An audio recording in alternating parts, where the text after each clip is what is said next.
My name is Marco, but you can call me Marco the Mighty, or most exalted destroyer of my pride. You can cower before my mighty thumbs and beg for mercy, but you'll be crushed just the same. For I am the Lord of the PlayStation. Pick a game, any game. Tekken, Duke Nukem, NFL Blitz, whatever. Practice all you want, I'll still beat you. I'll crush you like Doc Martens crush ants. Later in this book, the Animorphs stop a show from premiering on UPN and they meet Hanson. This book is officially the most 90s thing ever written.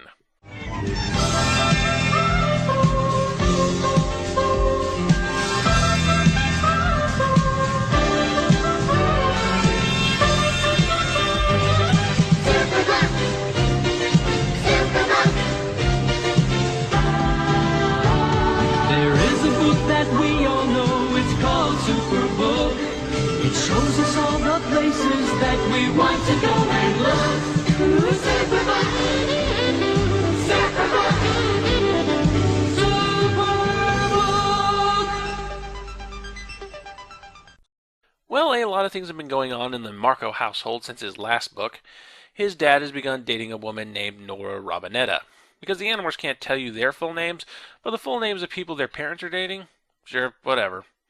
Marco's dad has a lot of that lovey-dovey energy now, wanting to do fun things with Marco and hugging him out of the blue. Now that's just embarrassing. And to make matters worse, Nora is Marco's math teacher.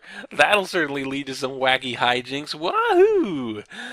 Oh, and Marco doesn't know if his mother is dead or alive. Our book opens with Marco meditating on this while channel surfing, and he ends up coming across a talk show named Contact Point, hosted by one William Roger Tennant.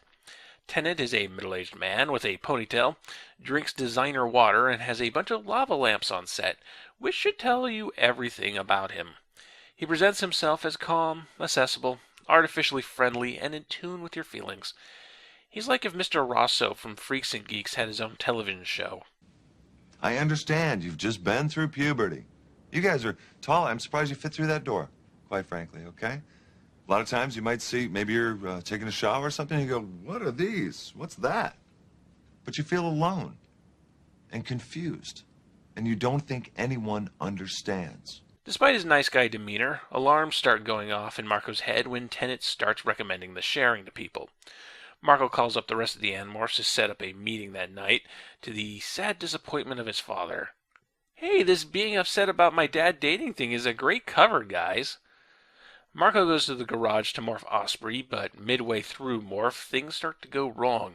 He grows pincers and antennae, and before you know it, Marco is half Osprey, half lobster.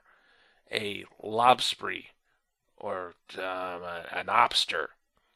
Whatever it is, it probably tastes great. Marco manages to morph out and ends up taking his bike to Cassie's barn. Naturally, he tells everyone what just happened, and Axe explains that... Oh, wait, no. Marco keeps it to himself and refuses to explain why he didn't just fly to the barn. We are 40 books into this.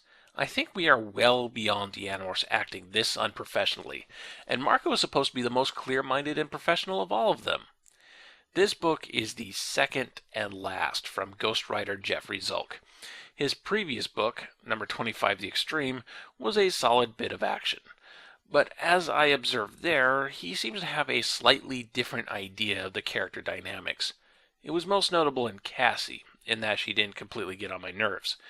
This is just as true in this book, but again, it's small things, subtle things, like this. It's about time you got here, Rachel growled. I'm missing Felicity. You mean we're missing Felicity, Tobias added from his perch on the rafters. It feels like Zulk got a note that said, hey, I know Rachel and Tobias have always been a thing, but after number 33, The Illusion, they are really a thing. So despite their relationship being defined by awkward silences or how incompatible their lifestyles are, here he gives them a weekly date night. I don't care how dreamy Scott Speedman is, this does not scream Rachel and Tobias. How are they even watching it? Does Rachel have a TV in her room? Did I miss that detail somewhere? Anyway, yeah, it's a really subtle bit of mischaracterization. Stuff only assholes like me pick up on, but it's there. Anyways, Marco lays out the William Roger Tennant issue and they start brainstorming. Attacking the studio is an option, but only a temporary one. Killing him would be too bleak, so they'll have to discredit him somehow. "We dig up some dirt on him," Rachel said. "Major smear campaign. That's how you take down a celebrity. Unless he's like a politician or an athlete. They're immune." How do you figure? Actually, now that I think about it, celebrities get away with this stuff a lot more than athletes or politicians, both now and then. This book was published in October 1999, 8 months after the President of the United States was impeached over a blowjob. I'm not saying ruining Tennant isn't impossible. I would say his career is comparable to Paul Rubens, who never really bounced back from his own scandals until people in my generation grew up and became ironic. But saying politicians are immune to scandal after the goddamn president just had one is kind of remarkably ignorant.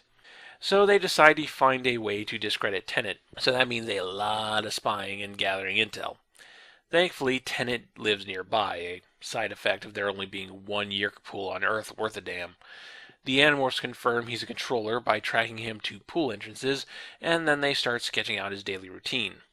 He lives in a mansion with a crap ton of domestic birds, so the Animorphs figure the next step is to morph some of his pets and try snooping around the house. Though with a very reasonable level of caution. You don't become an important figure in the Yeerk invasion and then put a bunch of animals in your house for Andalite bandits to disguise themselves as without hiding an ace up your sleeve. So the Animorphs break in and morph Cockatiel, though not without some trouble since cockatiels are the national bird of hell.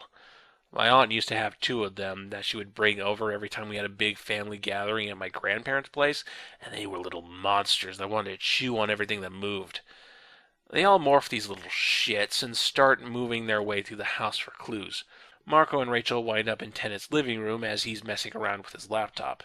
He gets a call from Visitor 3 and ends up explaining the plot. "Yes, Visitor. The president of the network will be at the Solid Citizen Awards banquet this weekend. As you know, I will be receiving an award. I fully expect the human to take the occasion to offer me a prime-time slot for the coming season. Pro tip. Never, ever, ever, ever, never, ever, ever, ever, ever, never, ever use the phrase, 'as you know.' If he already knows, you don't need to tell him." So yeah, Tennant is using this awards event to get in with a major television network. We later learn that it's UPN. You know, that channel that aired WWF SmackDown and that Veronica Mars show no one watched until it was on DVD. Fun facts. UPN had fewer primetime hours than most networks, 10 hours a week instead of the 22 hours of the 3 major networks. It had no primetime shows during the weekends. According to an article in the New Yorker, in the year 2000, 5 years after the station was launched, UPN had lost $800 million. Honestly, more people would probably see Contact Point on whatever local station it's on than on UPN, marking this as one of the few books where the Animorphs don't actually have to do anything.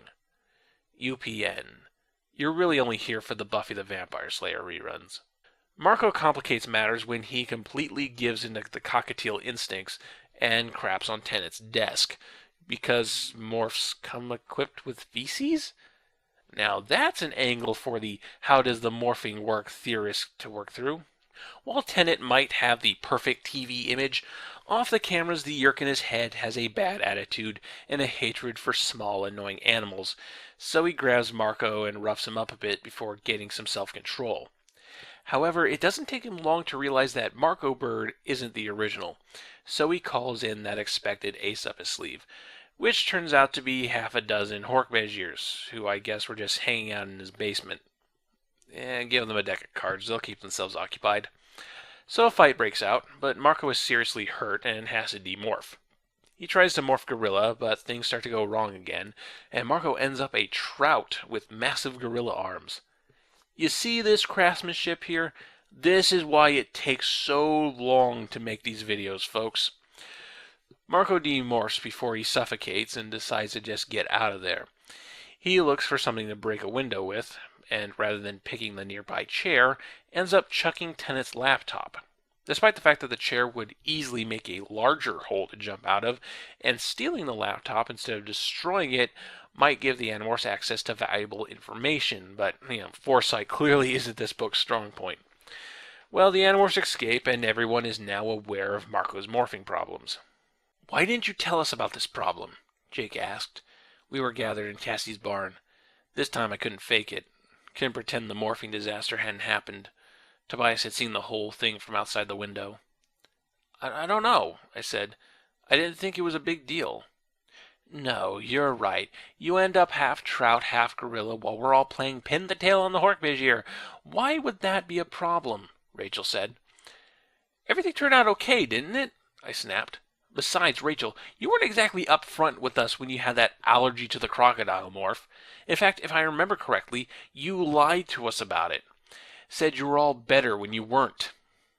This here is my biggest issue with this book. It's a remake of number 12, The Reaction. Both books are about one of the Animorphs losing control of their morphing abilities while dealing with a Yeerk plot to have a celebrity promote the sharing on television. And in some respects, it's an inferior remake. In number 12, The Reaction, Rachel's morphing problems were the result of a biological reaction outside of her control, which added suspense to the story and was fun in a goofy sci-fi kind of way. Here, it's suggested and ultimately accepted that Marco's problems are caused by stress, namely the stress of his father dating again. Yeah, I'm going to have to call bullshit on that. The Animorphs put their lives on the line on a regular basis. The stakes of their missions are often huge, and they are all having reoccurring nightmares, on top of the stresses of keeping up schoolwork, and each of them have their own individual stresses and traumas. And this is the tipping point? Marco's dad is having sex again?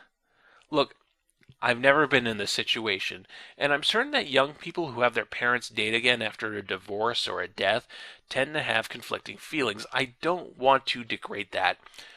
But those kids haven't already killed hundreds of aliens in a doomed effort to save the world.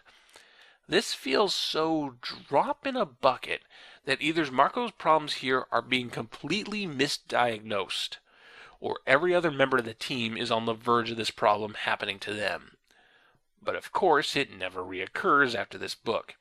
So, stress causing problems with morphing is a load of crap. You'd think that would be a major design flaw for military technology. The case of Jeremy Jason McCole versus William Roger Tennant is a bit more interesting.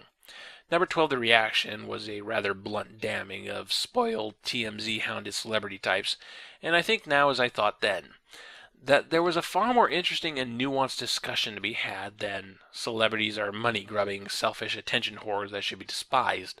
Tennant is a far more specific kind of celebrity, the self-help guru, of which there were way too many in the 90s. People who got rich off of selling people some nice-sounding but ultimately meaningless bullshit platitudes. Some of the Animorphs even dropped the big one. Men are from Mars, women are from Venus, stereotypes are the bread and butter of self-help. It's a far more interesting angle for the Yeerks to take, as they have already positioned themselves in a helping open environment through the sharing. The idea of aliens taking over the world by opening its arms and pretending it wants to give us a hug is far more sinister than your stock Independence Day blowing things up approach. The Yeerks are effectively co-opting our own tools of self-deception and manipulation. It's too bad the book doesn't take it to the next level by weaving the self-help culture into Marco's plot. If we're seriously using stress through domestic problems as a source of conflict, then obviously that should be a gateway into the self-help culture, or a larger family therapy culture. Marco could discover the Tennant plot through therapy sessions instead of just luckily stumbling on them on TV and keeping his personal problems interwoven with the central plot. As is, the Marco story and the Tennant story are kept in two separate rooms.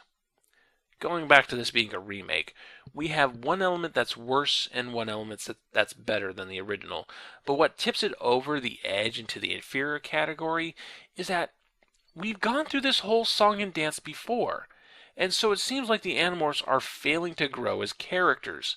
What is the point of these journeys if nobody is going to learn anything from them?